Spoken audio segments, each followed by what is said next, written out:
I've not cooked my husband's favorite food since this year, but ever since I heard about the nutritional value, I decided to cook it. Honestly, I don't know why, but this happens to be my worst food. And the only egusi I have tried and I like so well is my mom's egusi, provided it's the freshly made one. I don't know how this soup ended up so yummy.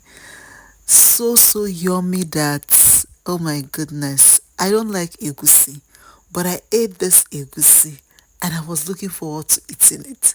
I don't know if it's because I cooked it with anger. You know what they say? Like when you turn down amala with anger. I cooked it with anger because I'm cooking something that I don't like.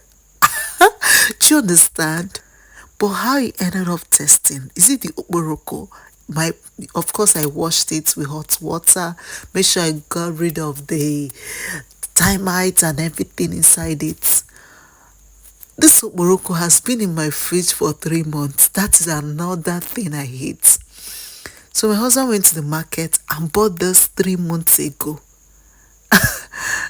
I was surprised, like we have been together for 8 years plus. I don't cook with okporoko. And I can remember my mom coming for Mugo and she bought like okporoko. I hardly even cook with dry fish. I'm like, God, mom, you're going to take this back. I can try the dry fish, but okporoko, it is a no for me. That was how she took back the okporoko. So since I don't like this food and I felt like, okay, this food, I'm going to cook it for my children and my husband. And also notice that I don't cook this, so my children, they don't eat egusi. Most times when I prepare egusi, it's just for my husband only. But I had to force them this time around because of the nutritional value. So they don't like it, but they prefer okra soup, which happens to be every child's favorite. Have anybody told you how good egusi tastes with this was even called with chicken? I know beef is very sweet, but the chicken actually complemented it so well. And the okporoko, oh my god. And I put enough crayfish. And of course, I think the secret ingredient that actually made this sweet is upeye and suka. My mother's upeye and suka. God, this upeye brought out the aroma. I'm sure that my neighbors that day I cooked this egusi, they will have to cover their nose because they will be like, what is this? Keifeneme. Another secret ingredients that also made this egusi soup is yellow pepper, ose suka. Oh my god. The flavor that comes from yellow pepper. Oh my god, I'm so grateful I'm growing yellow pepper in my farm, ose suka. So good. The aroma is something else. And also, if you're cooking your egusi, please don't cook your egusi under 5, 10, 15 minutes. Even though it's easy to cook, make sure your egusi cooks well.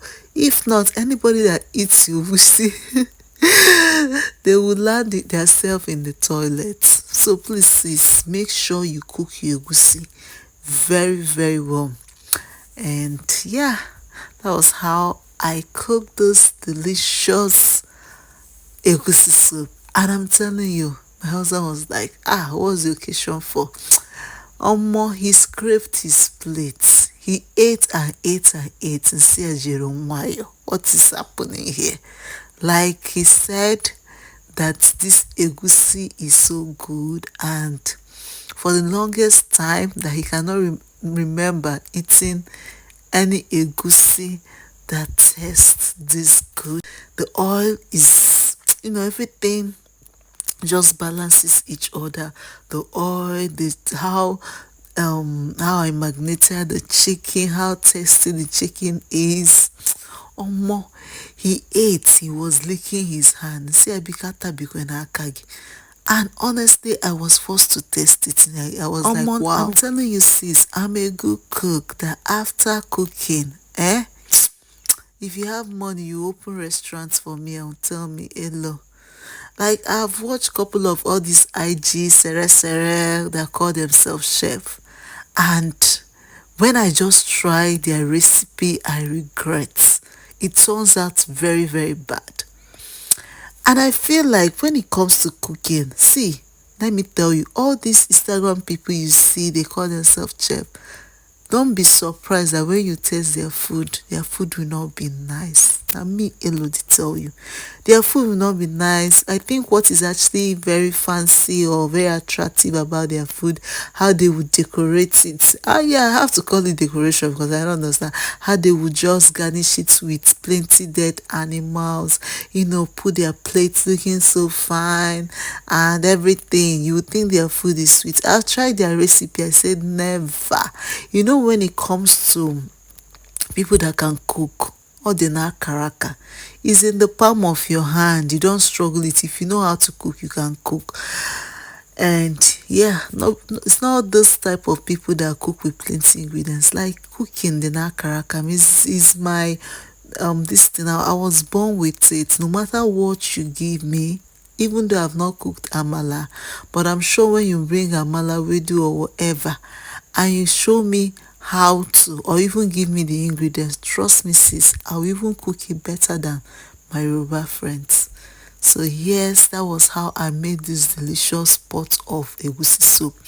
But let me tell you another thing. Me and my husband, I don't even know what we have in common. Do you know that this man prefers vegetable in his egusi?